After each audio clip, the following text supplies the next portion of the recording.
travel day. We are headed to Ireland today.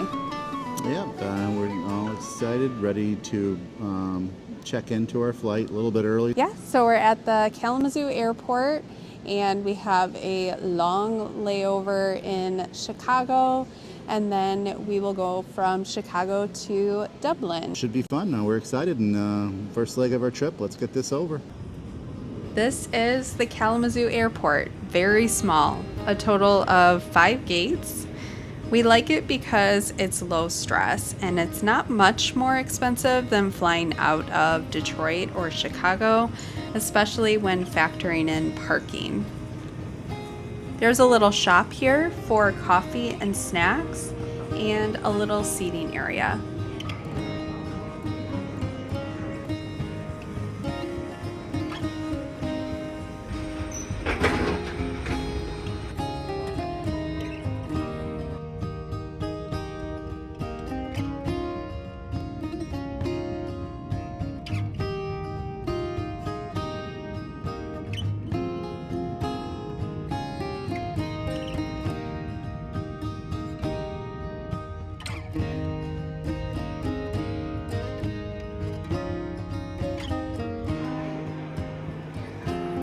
We made it to the Chicago airport and it is time for lunch.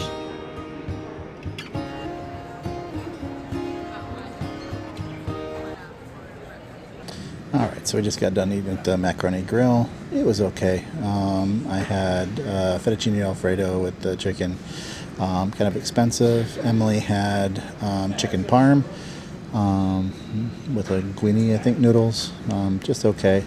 But we're now just waiting just about 2 more hours and we're heading to Ireland.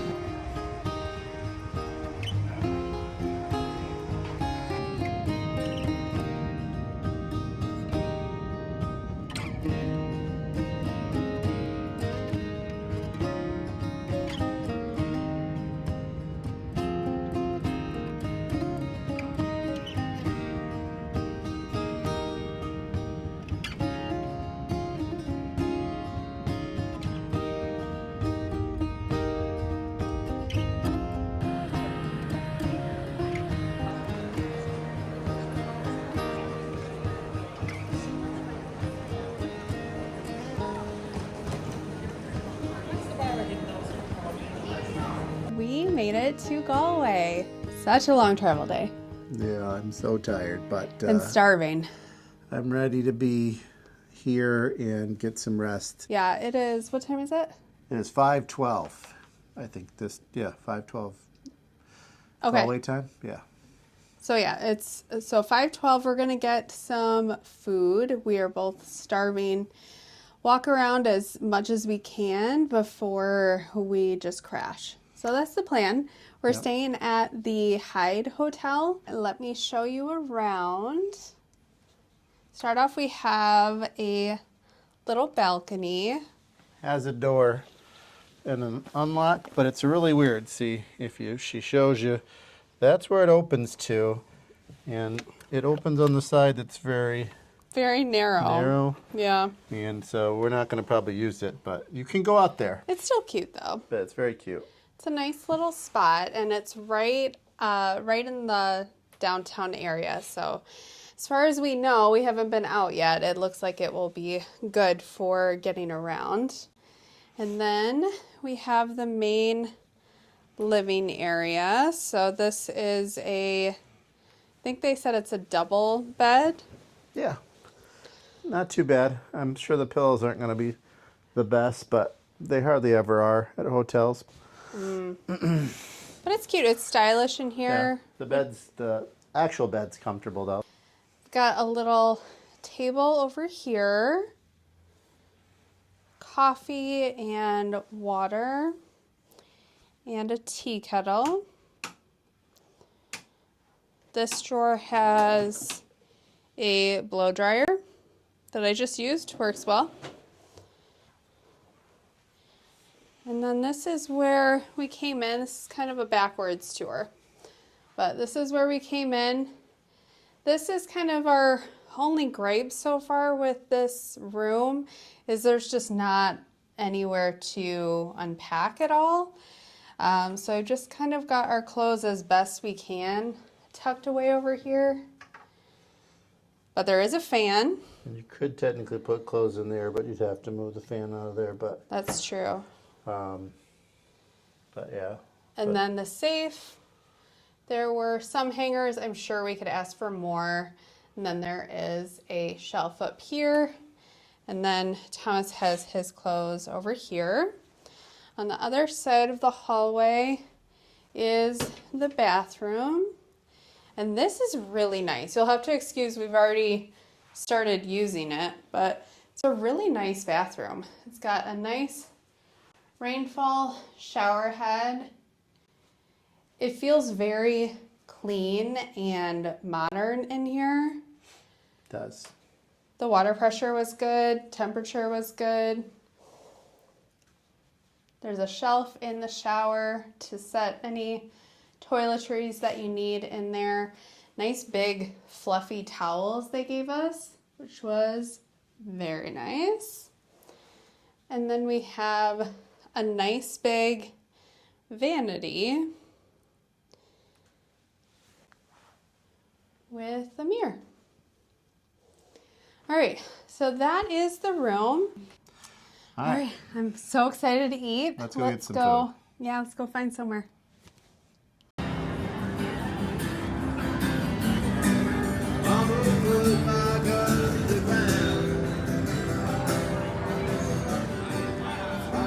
A very quick walk from our hotel, and we're right in the heart of all the shops and restaurants.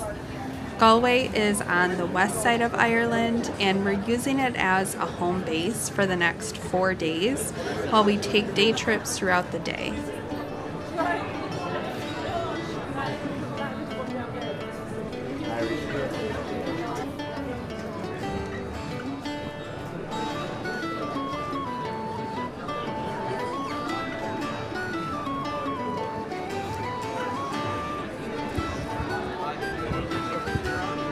All right.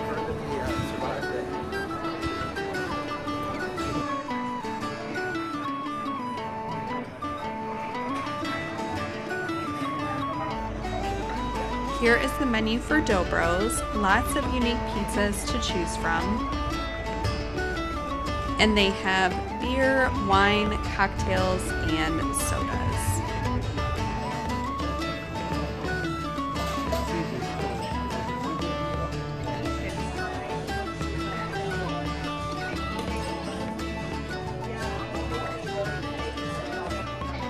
We got a pizza to share, garlic bread with cheese added, and the ranch crust dip.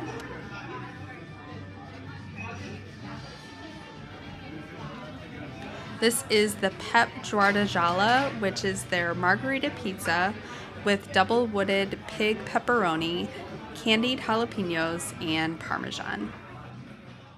So we just got done eating at the Dobro's. What'd you think? It was really good. Yeah, I really liked it too. Yeah, it was a small pizza, but I think it worked because we got garlic bread with it. So we got a pizza that had pepperoni and candied jalapeno. And the candied jalapeno made it so it wasn't too spicy for me because I can't take a lot of spice. So yeah, it was really good. And we had the dip with it, which The is ranch the dip. It was Yeah. really good. Yeah. And then we had some garlic bread that with cheese. It was perfect. Now we're gonna walk around, maybe have some ice cream. You think? Yeah. All right, Dessert. let's go do that.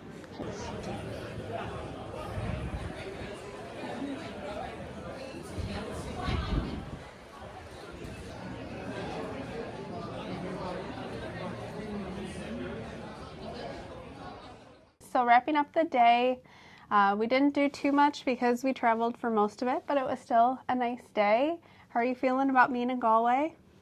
Awesome. I'm tired, just ready to get some sleep in. Yeah, agreed. All right, we'll catch you all tomorrow. Welcome to day 2. We are going to Connemara today. Yes, we are. Really excited. We are starving though, so we are going to have some breakfast. Yeah, and then also we got some good sleep. Yes. So we're now more ready to go, and we feel very energized. So I cannot wait to start the day. Yeah, excited. All right, come with us. This breakfast spot is right around the corner from our hotel and open earlier than most of the other restaurants in town, which is nice if you have a scheduled tour to get to in the morning. Here is the menu. They have just about anything you could want to eat for breakfast, as well as a nice selection of smoothies and coffees. No idea. We both got the full Irish, which had bacon, black and white pudding, hash browns, beans, eggs, and toast. And we both got the brown sugar s'mores latte as well. All right, breakfast. Yeah, we just had Esquire coffee. Everything was awesome. Yeah, it's really good. I've had the full English and full Irish, and I don't know if it's just the place or not, but I like the sausages more for the full Irish that we had. I like the bacon more. The hash brown was really good, but I think the hash brown we had for the full English was good, but this one was really good too. So Yeah. it's like a McDonald's hash brown, but even better. So much more flavor in it. It was awesome. The beans were good. And very filling, but that'll give us all we need for our excursion. That'll be 7.5 hours today. So Yeah, we're not sure where we're eating for lunch, so we wanted to have a nice full breakfast, so we'll kind of be ready to go for the day. So yeah, we're ready to go for the day. we are ready to go. So next time you see us, we'll be on the excursion. The Connemara region is on the west side of Ireland, known for its natural beauty, rugged landscapes, and rich Irish culture. Oscar Wilde described Connemara as a savage beauty. He admired the area's wild, untamed character. The Gaelic language is also spoken more in this region than most areas of Ireland.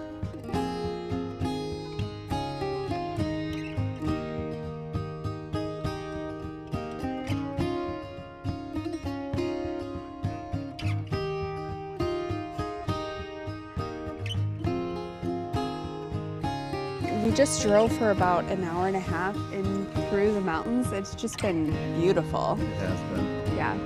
And now we're in this little town just really quickly for coffee, bathrooms before we head into the national park. Yep, so we're gonna head around here, maybe get a coffee, and we'll catch back up with you when we're at the national park. Purple door, that's where he said to have the coffee, right? And then this was the gift shop, he said. Right here, yeah. Yep. It's really cute. Imagine living in a town like this where you could just walk to the 10 places. That there is, yeah. Yeah. Oh, first.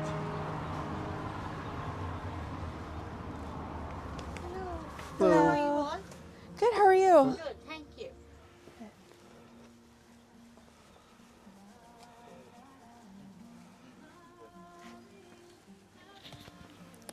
This shop has so many lovely gifts that are made in Ireland.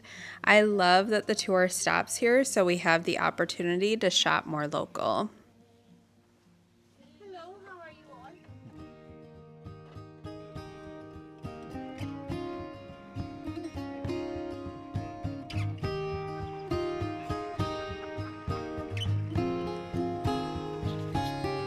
This village of Leenane sits right at the heart of Ireland's only true fjord, Killaree, formed by glacial movement during the last ice age. It's about 10 miles long and 45 meters deep.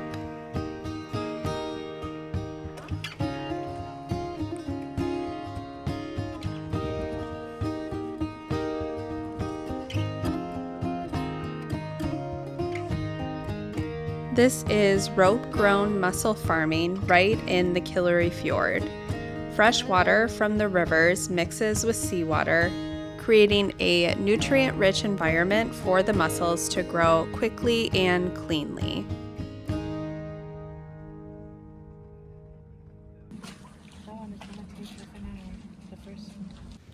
Welcome to Connemara National Park, one of Ireland's most breathtaking wild landscapes, stretching across 7,000 acres of mountains, bogs, grasslands, and woodlands.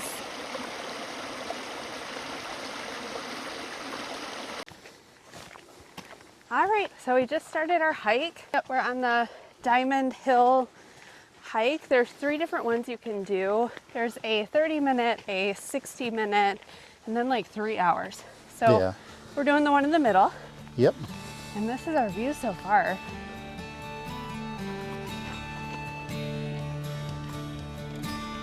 Oh, you can see in the distance. I don't know if that shows up on camera, but there's a couple of the Connemara ponies out there.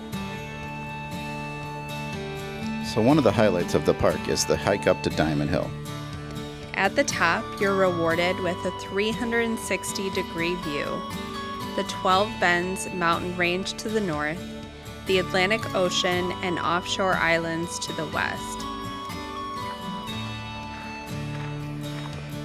Look at that view. We could not have asked for more perfect weather. It was such a lovely hike.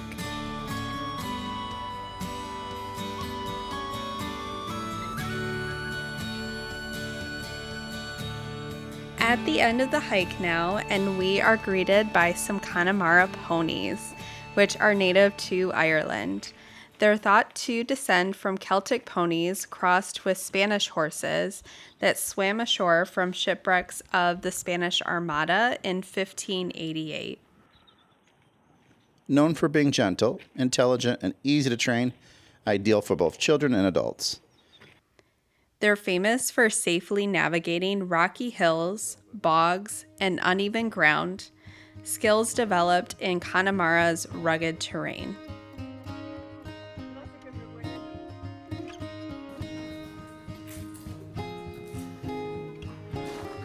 Time for lunch at the Visitor Center.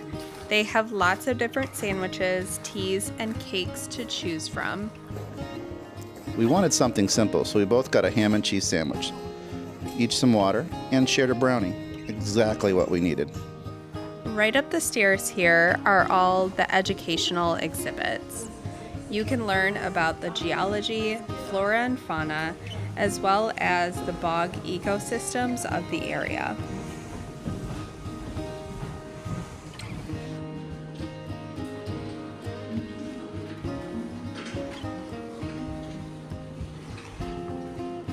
The bog is a type of wetland formed over thousands of years in a cool, wet climate like Ireland, creating a dark, spongy soil rich in carbon known as peat.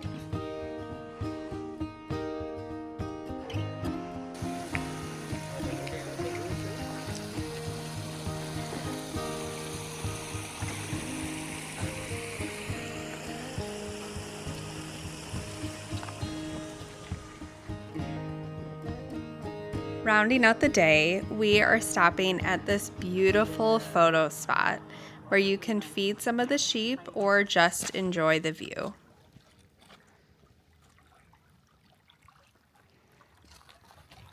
How cold is it? Not as cold as I would think it would be. Okay.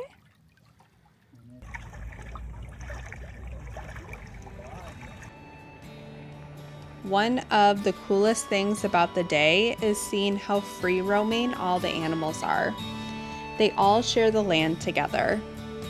Take a look at these little guys walking towards us. The markings on the sheep are to distinguish whose farm they belong to.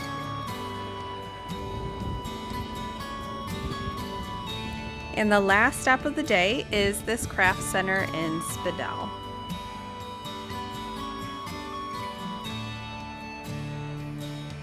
All right, we are back from our tour. We've actually been back a couple of hours now. Surprise, surprise, we're heading out for some food. I feel like we'd pick this up every time we're about to head out for some food. Yep. What do you think of the tour? It was great. I think it was wonderful for $56 a person. Going to the national park was wonderful. We stopped off at a couple spots to do some shops that are local. We got some artwork at one of them. Yeah, they did a lot they packed a lot into that day. And like you said, $56 a person for the transportation and the history, the tour guide. It was such a good deal. Lots of great stops along the way, lots of amazing picture spots along the way. just absolutely beautiful day. And I'm so excited because we still have 3 tours left on this trip coming up. Not tomorrow, but the following days we have tours coming. So I'm so excited to see what the other ones are like. Just absolutely beautiful. It was awesome. So. All right, let's head out and get ready to eat some good food, and we'll let you know as far as how that went, and I'm sure it's going to be great. We're going to, what, Kai? Yeah, it's called Kai Restaurant. It's a green Michelin star restaurant. The food looks incredible, and it looks like it's going to be super cozy and nice, which I'm so excited for a cozy dinner, so let's go see. All right, let's go.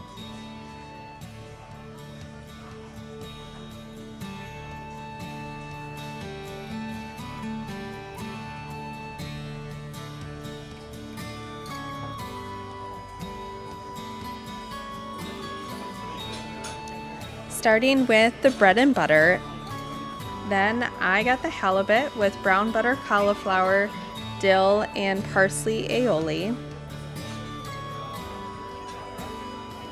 This is the herby potatoes with burnt leek ranch. And I got the pork chop with shaved fennel, plum, pine nut, and apple.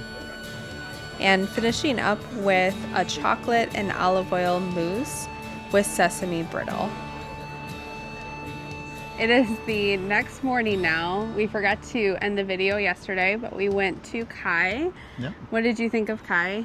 I liked it. It was really nice. They were really friendly. Our meals were great. I had the Pork chop. With the apple and I think there was peach or something, other fruit in there. It was really good. The potatoes were really good with the ranch dipping sauce that was on top, so it was really nice. And the bread was really good. The bread was so good. They had this brown bread that was awesome with the butter. Irish butter here has just been so good. And then I got the halibut with cauliflower, and it was this cauliflower kind of hash thing, and it was very good. Yeah. I liked that a lot. And then we finished up with this olive oil chocolate mousse. Yeah, that with a sesame brittle. It was really good. Then we just headed back to the hotel, walked back, and crashed. So yeah, so that ends our day 2, and we will pick back up tomorrow. Welcome to day 3. Welcome to day 3. Today is our Galway day, so we are just going to explore the city a bit more. We've had some great food here, but that is kind of the most that we've done other than a little bit of shopping. There's a festival today, so we might check that out, go by the water, but we're gonna start with breakfast. Yeah, we're going to, what's the place called? Della, so should be good, kind of a brunch spot from what I hear. So we'll try that out, and we'll check back with you after that. This is the menu at Della. Lots of unique dishes to choose from. For drinks, Emily got the orange fizz, and I got a mocha. Then for our meals, I got the Eggs Benedict, which was poached eggs and hollandaise on toast with a side of bacon and potatoes. And Thomas got the crispy buttermilk chicken thigh sandwich, which also had a side of potatoes. Breakfast. Yeah, that was really good. It was great. We went to Della. I had the Eggs Benedict. I really liked how, well, the bread was awesome. I really liked how you had a choice of bacon or avocado. I got the bacon, but it was on the side, so I could have just a little bit instead of like a really salty bacon in every bite. So that was really nice. They had some greens on the side and some potatoes. And then, I had that orange fizz, which was orange juice and sparkling water with some ice. That was really good. It was like a mimosa without the alcohol. And then, what'd you have? I had the chicken thigh sandwich, which was really good. It came with mayo with blue cheese kind of mixed in. It was really good. And then it had hot sauce as well that went with that little bit of arugula. I think there was cucumber in there, something that was cucumber-ish, so I think it was cucumber small in there. brioche was the bun. It was really good. And then I had some potatoes. And then I had mocha, which is really rich. And then after breakfast, we went over to Magpie Bakery. There was a line around the corner, but it only took us maybe a half hour to get through. There, It wasn't bad. So if you come to Galway and you see a line around the corner for Magpie Bakery, wait in the line. At least we haven't tried it yet. We'll assume that it's going to be worth the wait from what everyone else has said, but we'll show it on camera when we try it. Right, yeah. Once we try it, we'll show it, but we're too full right now to have those. So we're saving those for later, a couple for tomorrow, hopefully. And now what are we doing? Well, we'll see. We're going to walk around and check some stuff out. Let's head out. We're starting at this market, lots of local artists.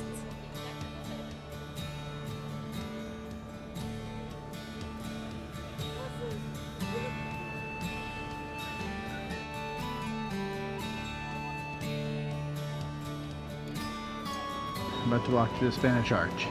Yeah, it says it is an extension of Galway's medieval town walls, built to protect the bustling quays where residents engaged in extensive trade with Britain, continental Europe, and beyond. All right, let's check it out.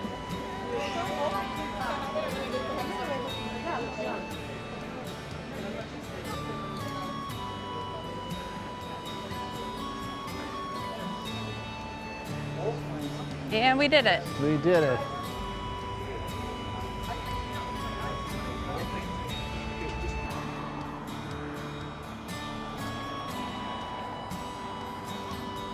So we just walked from that little market that we showed over to the Salt Hill Prom. And we're gonna walk around here for a while. You can see those hills in the background there. Those are the Aran Islands. We'll be going there tomorrow.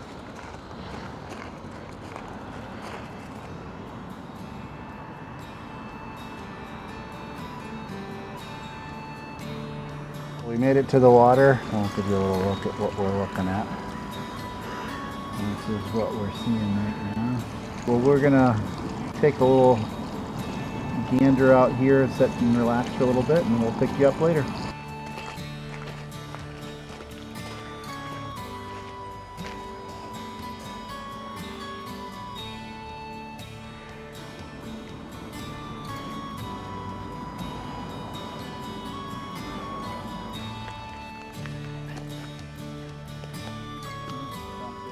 All right, Celia Griffin Memorial Park. In the honor and memory of Celia Griffin, aged 6, who died of starvation in the streets of Galway on March the 11th, 1847. Her and her family walked from Connemara to Galway City, about 27 miles in the search for food and help. Oh, man, very sad. The lighthouse you may see in the distance is Mutton Light. It is the last light of their homeland, seen by many thousands of refugees who fled the Great Famine through Port of Galway from 1847 to 1850. All right, we were at McDonough's for some fish and chips. The fish was so fresh and delicious.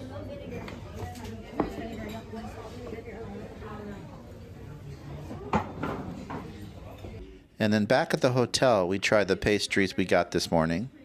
We have an apple Danish and the honey butter toast. We've been trying the croissant. Cruffin, there we go. Yep. It's very good. Not too sweet, very flaky. Basically takes like a croissant in a muffin form. Mm-hmm. Probably the best thing we've had since Paris, so as far as a pastry. But I'm just going to go in for another bite here. That mousse inside, it's very so good. Buttery. Mm-hmm. So even in the mousse, you can taste the butter. It's just so good, and would highly recommend waiting for a half hour we waited. I would wait an hour for this. Absolutely. All right, well, we're going to finish this off, and then we'll probably try some more later, and we'll show you that. All right, we're at the Long Walk. This row of colorful buildings was built in the 18th century by the Eyre family. Fishermen used this area to dry boat ropes and sails. It's now a popular spot for photographers and was even used in Ed Sheeran's music video for Galway Girl.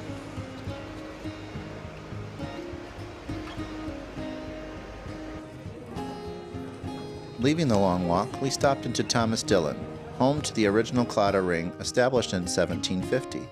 The ring is comprised of 3 symbols: the hands for friendship, the heart for love, and the crown for loyalty. Every genuine ring from Thomas Dillon's comes with a certificate of authenticity and the shop's exclusive hallmark, a tiny crowned heart with the letters TD, making it a collector's item and a symbol of true Galway craftsmanship. And to round out our night, we're back at Dobro's. This time we got 2 pizzas to share. We got the Hail Caesar and the Bros Margarita. The Hail Caesar comes with chicken, arugula, Caesar dressing, and croutons. And then the margarita is a blend of cheeses, tomato sauce, and basil. Both were very delicious and perfect to end a great day.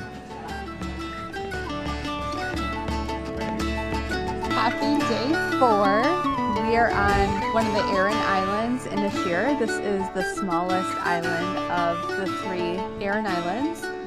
We are doing a horse and carriage tour along the island. And then also we are going to have some lunch. Flaherty's, yeah. Flaherty's, I think. Yeah.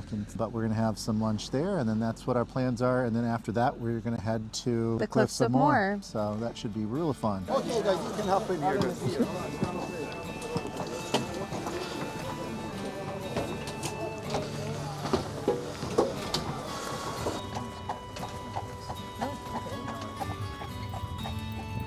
Right away, you notice the stone walls.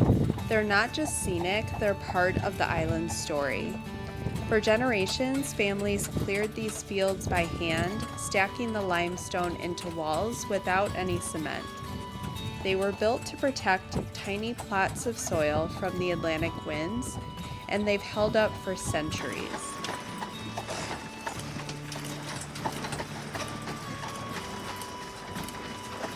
As the carriage follows the narrow pass, the Atlantic opens up beside us, and you can see the MV Plassey shipwreck. The ship was blown ashore in a storm in the 1960s, and the entire crew was rescued by islanders using nothing more than bravery, teamwork, and ropes. Today, the ship sits on the rocks as a reminder of that night and has become one of the most recognizable landmarks on the Aran Islands.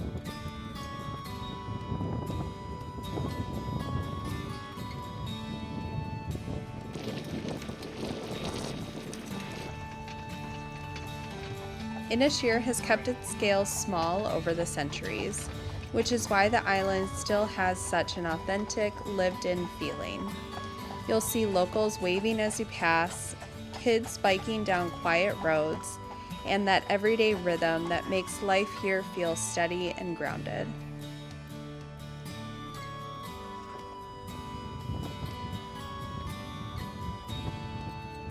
Well, we finished up with the horse and carriage tour. That was really nice. Yeah. Took us all around the island. We saw the shipwreck, the castle from a distance, all the stone walls that they have along the island. Yep, and it's $15 a person. Mm-hmm. If you didn't want to do that option, you could also rent a bike. That's $15. Unless you wanted an e-bike, that's the only, I wouldn't say expensive, but the higher price, which is $40. Mm-hmm. And then there's also a little bus that'll take you around. That's also $15. So all the options are pretty reasonable, I would say, even cheap. Yeah, if you are coming to the Aran Islands, make sure to bring cash if you can. They did say that you can use a card, but the service or the signal is really spotty out here, so it may be hard to actually use the card. And then also, if you wanted to have food at the pub, then that will accept cards because they get a signal better. Just in case you were coming, just so you know how that works. Yeah, and after the tour, we went into Flaherty's for seafood chowder. That was so good. It's a nice day today, but it is a little windy. So having seafood chowder on an island on a windy day was just perfect. It was just the right amount of creaminess without being too heavy, fresh seafood, and some soda bread with it. That was absolutely perfect. Yeah, it was really good. And I got hit with the wave right when we got off, so that kind of chilled me off. So that nice warm soup definitely helps out. Yeah. So we're going to head to the Cliffs of Moher next, and we'll pick you up there. We're leaving Inisheer behind us now, heading across the water toward the Cliffs of Moher.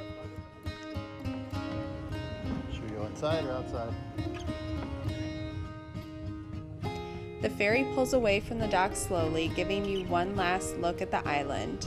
It's a nice way to appreciate how small Inisheer really is and how much history fits into such a small place.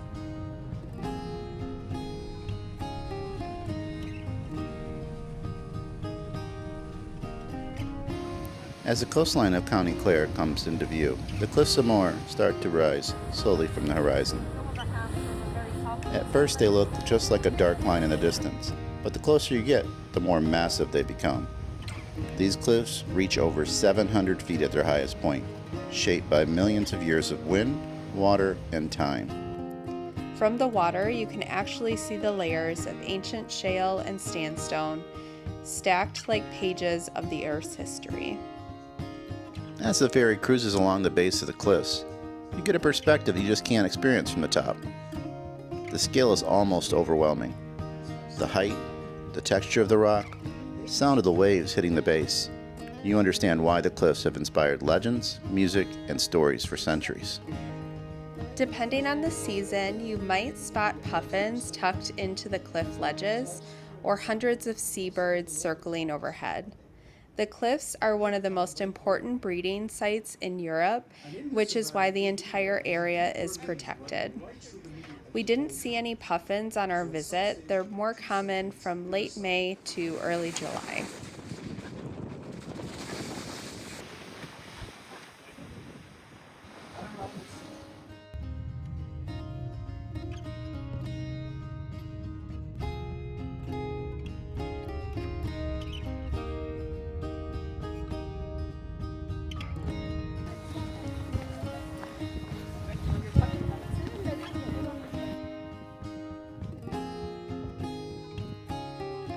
Standing at the top of the Cliffs of Moher, the first thing that hits you isn't the height, it's the scale. The cliffs stretch so far in both directions that it feels like the edge of Ireland just keeps unfolding. These cliffs were formed when ancient rivers carried mud and sand into the sea, stacking layers that eventually hardened into the rock you're looking at now. Nature took its time with this one. If the views look familiar, it's probably because the Cliffs of Moher have made their way into quite a few films. Harry Potter and the Half-Blood Prince, The Princess Bride, and even Leap Year all used these cliffs as dramatic backdrops. It's one of those places that seems to demand a camera. Near the highest point sits O'Brien's Tower. It was built in 1835 by Cornelius O'Brien. Some say he built it partly because he enjoyed entertaining guests and wanted a spot to bring them for the best views. The wind has a personality of its own up here. Some days it's steady and quiet like today. Other days it comes in strong enough to make you lean into it.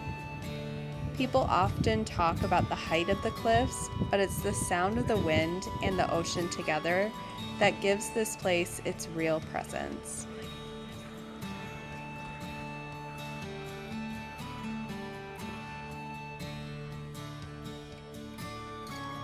The visitor center has some exhibits about the geology of the area and a gift shop, along with a few different food options.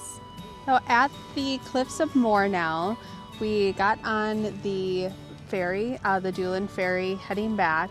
And on the way back was really cool because they brought us all the way up to the cliffs and kind of circled around a bit, told us about the history of it. It was really neat. Yeah, it was really nice. We're at the visitor center now, but we went also over the top of the cliffs and did that walk, both left and right side. Beautiful. Beautiful, just gorgeous. I definitely think it's well worth it. Yeah, it's definitely, it's like a postcard. It's just beautiful here. Absolutely gorgeous. Yeah, definitely. I can get why there was films filmed here. So the Harry Potter was filmed in the scene for the last Harry Potter of the Princess cave. Bride. And the Princess Bride was filmed Yeah. as well here. So just wonderful. I would definitely recommend. Oh, and with the ferry, if you do this trip and you do the ferry coming back that goes up to the cliffs, sit on the Right side. right side. Sit on the right side. There's more of a view of the cliffs on that side than there was on the left. They did still turn it around, so you can still see it on the left, but it's better on the right. Yeah, So if sit you on the want right. photos, video without people in it, right side is the best side. Yeah, we're headed back on the bus soon and headed back into Galway for the night. So we'll see what we come up with for dinner and all the things. And the work included, like, you know, Pennsylvania is a good example of coal mines. Shoot behind our town, great any house, great famine, 3 houses here that you can pick.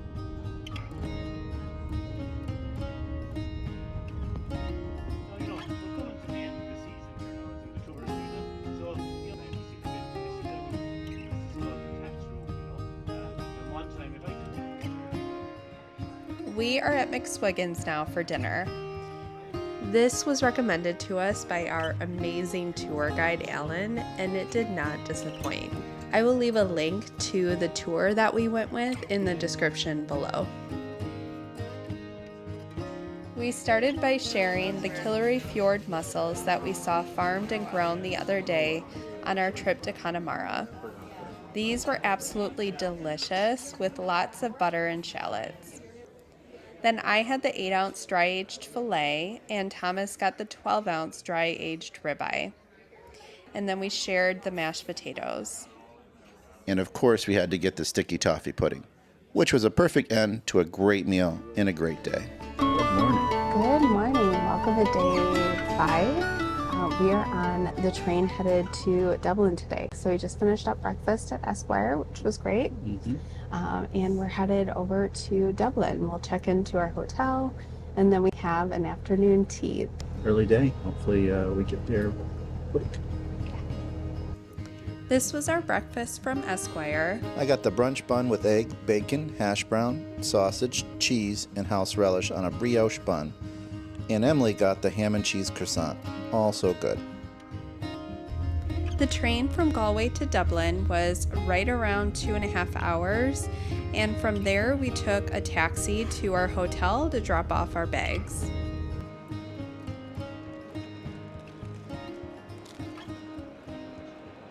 All right, checked into the Dean, and let me show you the room. We have a townhouse double. When you first walk in, you have the bed and a window. This bed is nice and plush. Some nice linens and a nice cushy pillow, which is great. Got an end table with outlets. Another end table over here in the window that opens. And this is our view. So they're doing a bit of construction to this. This is a brand new building that is adjacent to the main hotel. And this is their townhouse rooms. So a nice little courtyard down there. And then we have some snacks on the wall. Over here we've got the TV and a table with a fridge. Again, the fridge is filled with things for purchase. So we've got sodas, wine, liquors. And then up on the table we've got some water, radio, glasses, coffee, and the coffee maker. This is really the only area we have for storage. So I think we're gonna keep everything in our suitcases. But we got a few hooks there, and then a full-length mirror here. Hello. And Thomas just has his suitcase on the rack here. And then we've got a sliding door into the bathroom. I love the decorations in this room. The colors are really pretty. So we've got some towels on the wall, a nice long counter to put all of our toiletries, cute little lamps up there, toilet down below, and then the shower. So a nice rainfall shower. And they've got, it says Lake House, shampoo, conditioner, and body wash. So all checked into the Dean. The hotel is really pretty. I love the decor in here. We had the train ride. How did the train go for you? No, it's a train ride. Yeah, no issues with the train. And then walking out of the train station, if you do want to get a taxi, you want to make sure to not leave where the trains are, but go right. Yeah, there's signs if you follow them that'll tell you to turn right. But they're by the toilets on the way out of the train station. Yeah, but you don't want to go out to like the main area where it has, yeah, where the buses are, where all of the like coffee shops, that kind of thing is. You don't want to go out there. You want to just go directly to your right, and that's where the taxi stand is. In about an hour, we have afternoon tea on a double-decker bus. We're gonna settle in and we'll pick you up later. It is about a 15-minute walk from our hotel to the meeting point for our afternoon tea, going directly through St. Stephen's Green to get there. Such a beautiful walk.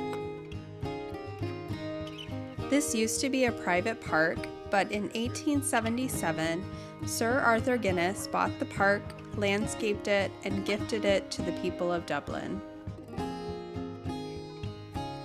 During the Easter Rising in 1916, there was a ceasefire here at the park to allow the groundskeeper James Kearney to feed the ducks.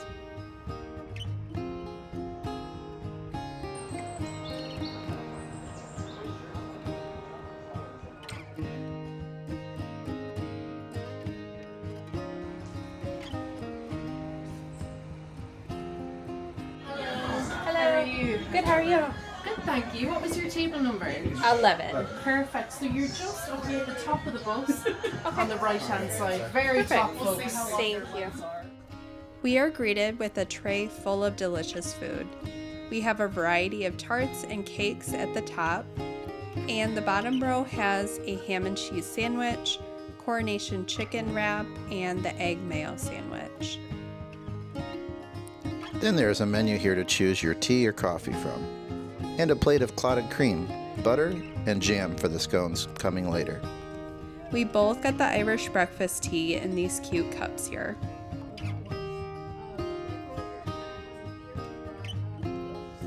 We head off and start trying all the different sandwiches and cakes. Now, the bus we are on, her name is Kitty, or Catherine, if you're feeling a little bit more fancy and formal. I mean, you have just met her after all. Now, she's a 1960s vintage route master, all the way from London, England. She's going to be taking care of us today.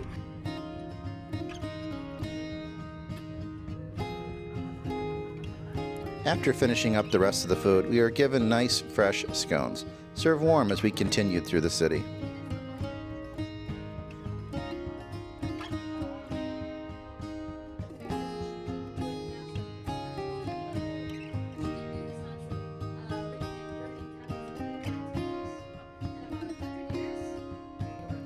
This is Phoenix Park, spanning over 1,700 acres. It's one of the largest city parks, twice as big as New York Central Park.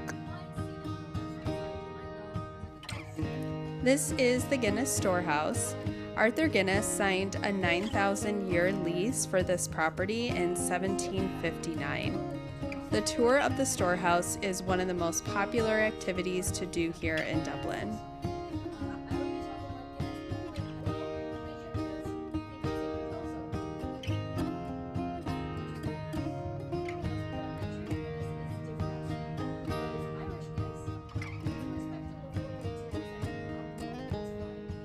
We just finished up with the vintage bus tour. I really liked it. What did you think? It was all good food. It was fun. The people were nice. They talked a lot about the town, the area, Guinness. It was all a good experience. I think it's well worth it.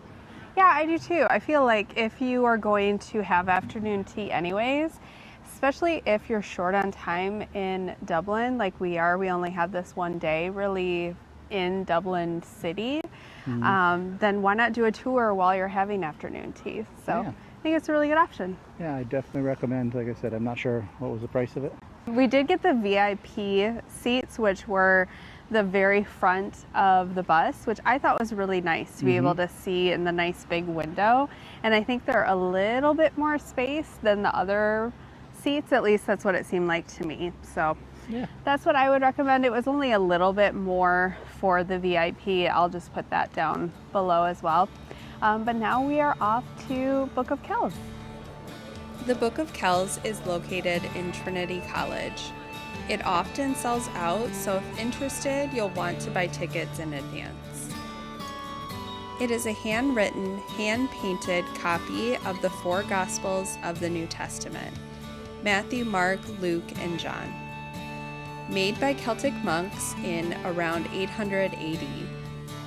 Many historians consider it to be one of the finest examples of medieval illumination in the world. Only one open leaf of the manuscript is displayed at one time. Kept in a special climate-controlled case, the pages are changed out periodically to better preserve them. Leaving the Book of Kells exhibit, we are entering the Long Room, which is a library here at Trinity College. They are currently going through a big restoration of all the books, so most of the shelves are empty. This globe is an art piece called Gaia by Luke Jerram and was a highlight of the room. All right, so we just did the Book of Kells experience. What'd you think? It was interesting. I don't think you would need to spend more than maybe 30 minutes. Yeah, it's definitely like the book page is kind of cool. The library, the problem is it was being refurbished, so not as cool for us not seeing all the books in there. Yeah, but the globe is still there, which is beautiful. Gaia, I think it's called. Yeah. But yeah, it was cool to see the history of it. I think if you're really into calligraphy, there was a lot of details on that. So if that's your thing, that's probably a good stop for you. And it's really cool to see what they had used to make all the cool colors, because obviously they didn't have all the stuff we have nowadays to make those pages. Yeah, they had to be a lot more creative for sure. Yeah. All right, well, we're going to walk around the campus now and see what we can get into. All right. All right. My name is George Salmon. I entered that front gate behind you when I was 14 years of age as a young mathematical prodigy, and I was carried out in my coffin 70 years later. By then, I was one of the great mathematicians of my era and had served as Provost of Trinity for 16 years until 1904, the year I died. My funeral was held in the chapel over there to my right. So this magnificent university has had me in its midst for over 180 years so far, since I died. Graduates have won Nobel Prizes for everything from unlocking the secrets of atoms and curing river blindness to writing some of the most profound plays of the 20th century. So enjoy your stroll around Trinity. As I like saying, we still have much to learn. Time for dinner now, and we are at the rooftop restaurant of our hotel. They are known for their pizza, but we went with some different options.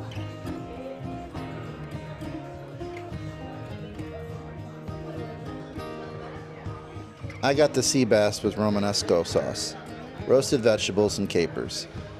And I got the ravioli brassato with sage butter and Parmesan cream. These were both really delicious and another great end to a fantastic day. Welcome to day 6. We are in Northern Ireland today. A little windy, so. A little windy. But yeah, we just started our day. We're about to do the Titanic Museum. After that, we are headed to Dunluce Castle and then Giant's Causeway. So a big day. It's going to be a long day, but should be fun. Should be fun. The building itself of the Titanic Museum is impressive. It's the same height as the Titanic's hull, with 4 sharp points representing both the ship's bows and the White Star Line logo. Inside, we move through the interactive galleries. We go on a ride that simulates the building process, hear the sounds of the shipyard, and see reconstructions of the cabins.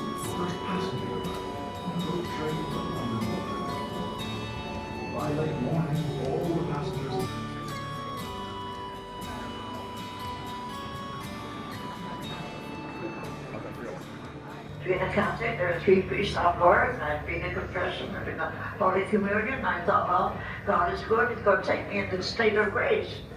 That was my feeling. Well, I learned the thing with God, all things are possible. You can't build a ship that's unsinkable.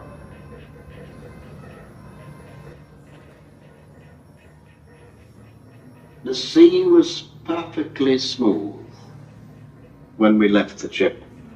Every star in the heavens was visible, but there was no moon. So it was dark. For a long time we didn't move the boat. And when we laid off on the starboard side, you could see by the arrangements of the lights. So all the lights were burning, and you could see that she was going down.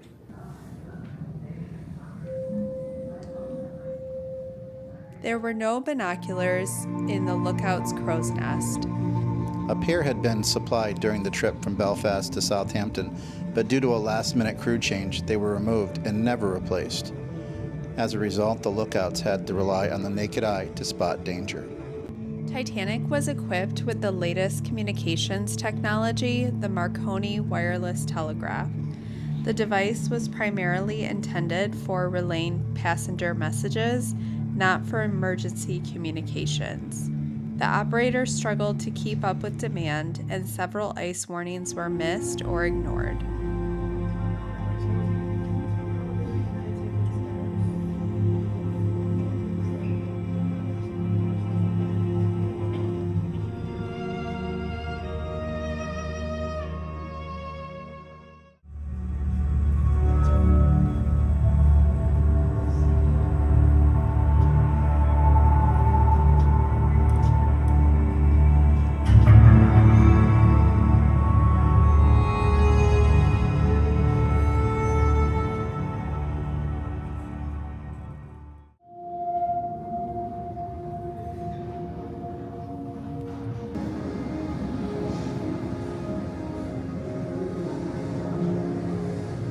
We just did the Titanic experience. It was somber, but very cool in how they did it. All the experiences were really cool. Yeah. They had a part where we walked over the Titanic, its resting spot. All virtual, of course, but it just very cool in how they did that. We had a little ride in there that you went over, and it talked about how they built it and just the experience of a worker working on the Titanic at H&M or H&W. What did you think? I thought it was really well done. I think they had a lot of variety in the exhibits, which was neat. It's not just a lot of reading. There was more to it. There were the voices of the actual survivors that they had playing throughout like an entire floor while you read through it. It was really neat. It was really well done. Sad, but well it was done. Well done. Yeah. Yeah. All right, so now we're headed to Dunluce Castle. All right, and I don't know much about it, but I'll experience it with you guys. Like a mini Titanic, there it is. It didn't do a whole lot of work. We took a short pit stop and tried a local treat, a snowball. which is a coconut-covered sponge cake. Really great.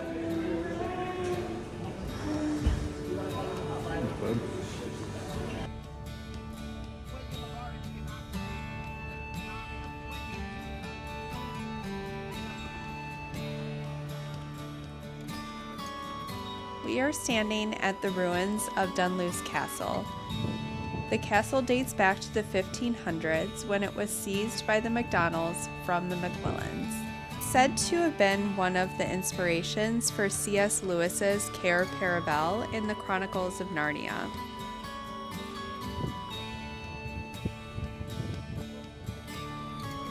The castle clings to a cliff edge, waves pounding against the rocks far below.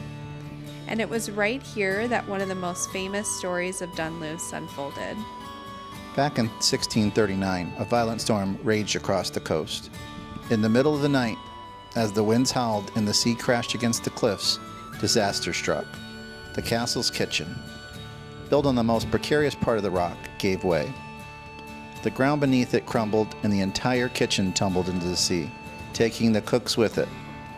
Imagine it, the great hall still filled with guests, their dinner half prepared, when suddenly the sound of a stone breaking away drowned out everything. By morning, the kitchen was gone, swallowed by the Atlantic.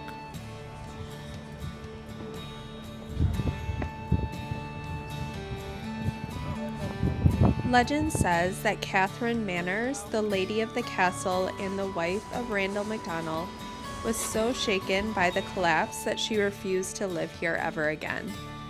She declared Dunluce too dangerous, too cursed, and left the castle behind. From that day on, Dunluce began its slow slide into ruin. Standing here now, with the sea mist on your face and the cliffs dropping away at your feet, it's easy to feel the truth of the story.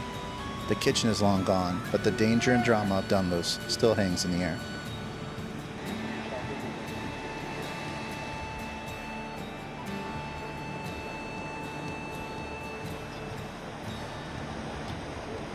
We just finished up with Dunluce Castle. Amazing. Yeah, it was really neat. There's not a lot to do, but it's mostly just walking around, but it's awesome. It's an awesome looking, kind of destroyed castle look. Yeah, very, very cool.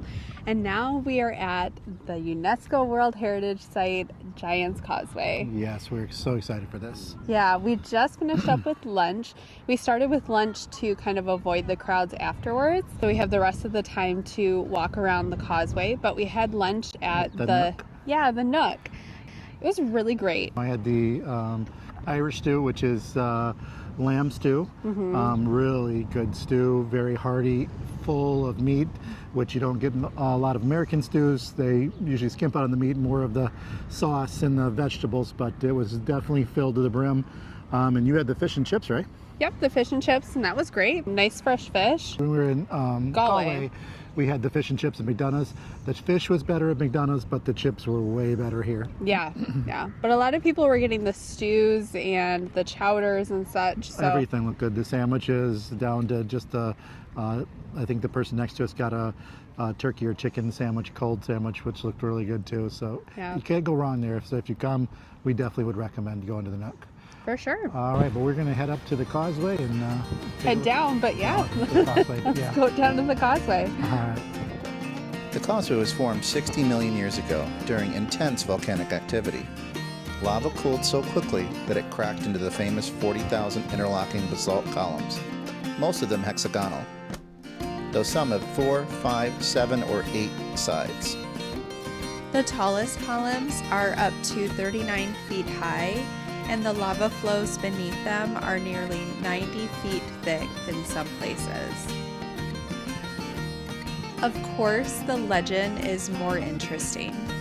The most famous story is of the giant Finn McCool. He built the causeway to reach Scotland and fight the Scottish giant Benandonner. But when Finn realized Benandonner was enormous, his clever wife disguised him as a baby.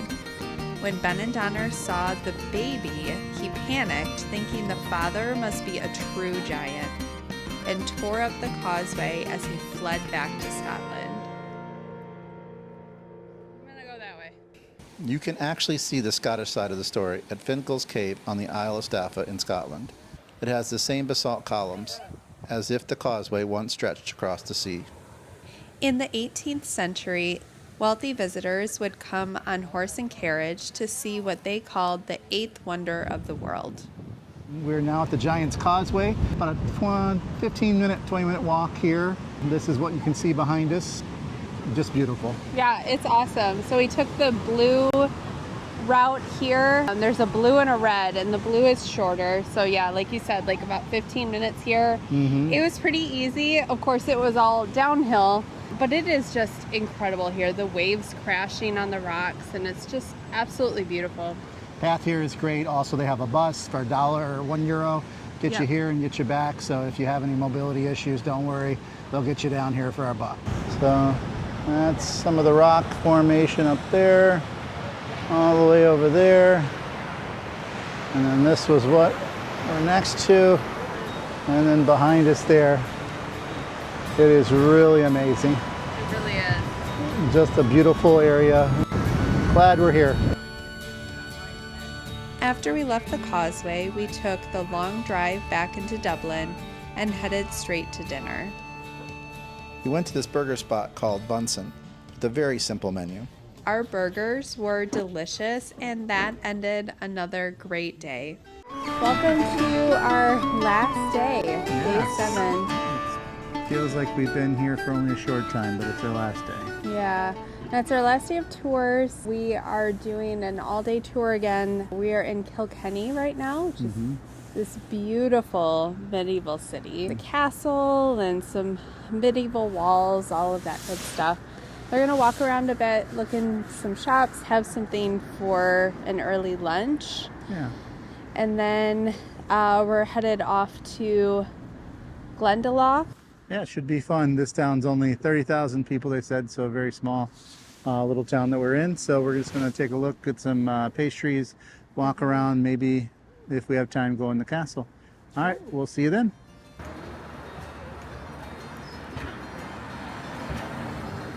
We started with the walking tour led by our guide for the day. Kilkenny was once the de facto capital of medieval Ireland and remains one of the country's best preserved medieval cities. It's known for its narrow streets, including the Butterslip. Butterslip is a narrow medieval laneway linking High Street to St. Canice's Cathedral.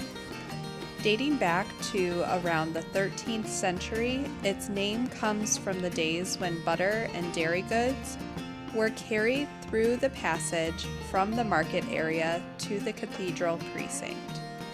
It was taxed, traded, even used as a form of rent, which explains why a lane devoted to moving dairy products would be important enough to be named.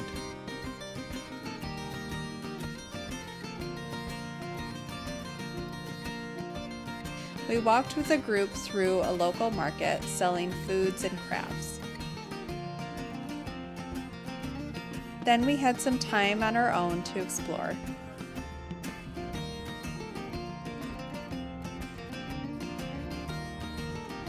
We started by grabbing some pastries from Aran Bakery to have later in the day. We got an apple Danish, a brownie, and some lemon coconut bread. They were all really good.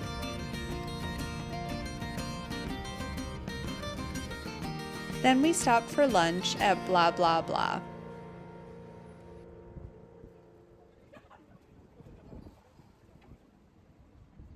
Thomas got the Christmas chicken sandwich with cranberry, stuffing, and lettuce. And I got the chicken toastie with cheddar, onion, and tomato. Both were very good, and location and service were so lovely. We stopped by the castle before heading back to the bus to go on our next stop, Glendalough. Glendalough is a monastic city founded in the 6th century. It was established by St. Kevin and became one of Ireland's most important early Christian sites. St. Kevin was said to be so devoted to prayer that a blackbird nested in his hand, a symbol still associated with Glendalough. The valley was repeatedly raided by Vikings, but the monastery endured. Churches' stone crosses and grave slabs remain visible, some over 1,400 years old. Glendalough was both a spiritual center and a place of learning, attracting pilgrims from across Europe. So we made it to Glendalough. This is amazing. We're doing the walk around the lake. We saw the tower.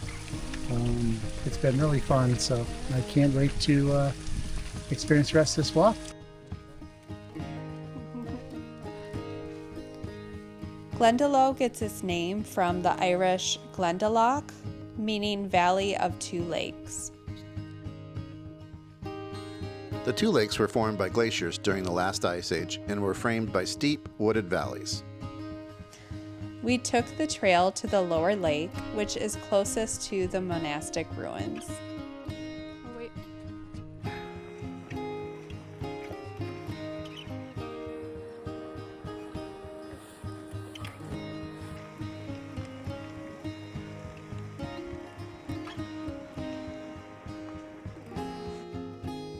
It was raining most of the day, but we were happy to walk in the rain. It was so relaxing walking through the woods, listening to the rain hit the leaves of the trees. We would have happily spent all day on these trails. If you're planning on visiting Glendalough, give yourself at least half a day to explore, take lots of pictures, and just soak up the quiet serenity.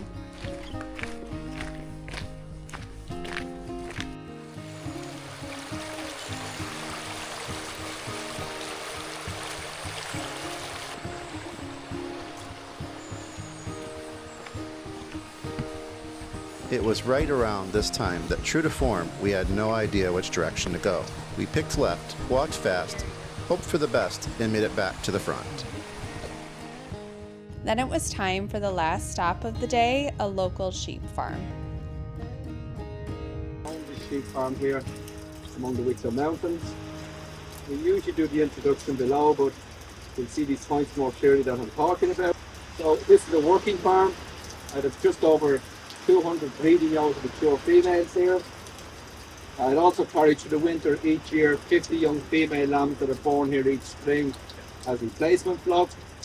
The busiest time of year of this farm would be from the 20th of March to the 20th of April. That's the main lambing season.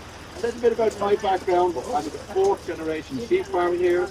My great grandfather, you're going to have to believe me in this one, was born right over that valley there that we cannot see. That valley is called Cullentra, and the valley south of Glendalough is which we were last. The green area land, the far side of the river, we can partly see that. That would have been part of my dad's land, my brother farms that now. And really in all the generations sheep farming here, the practice of it would not have changed so much. The landscape here really only suits sheep farming. We're really governed or following the seasons, the climate and the mountains. This is Rex, youngest dog on the farm, second day on the demonstration. If everything goes wrong, we'll go down and get another dog. So we're going to let him off to pick up some sheep.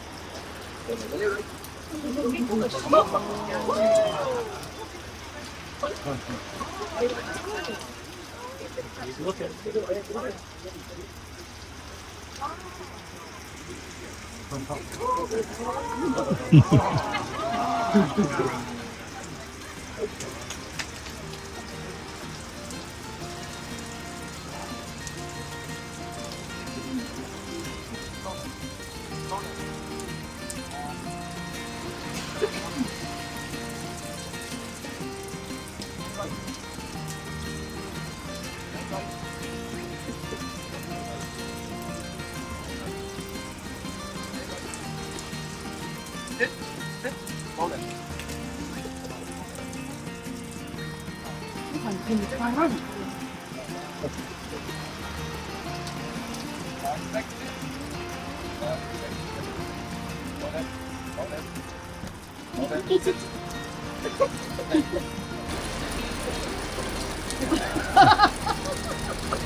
These are different.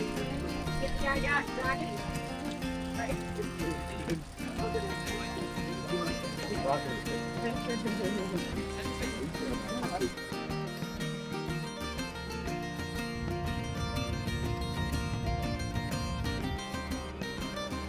We picked the Hawksmoor for dinner because it was close and easy. And with that, our first trip to Ireland comes to a close. This trip went by so lightning fast, but we loved every minute of it. From the wonderful people we met, to the delicious, cozy food, to the breathtaking landscapes. We cannot wait to go back. Subscribe below to see what we're up to next. Thanks so much for watching.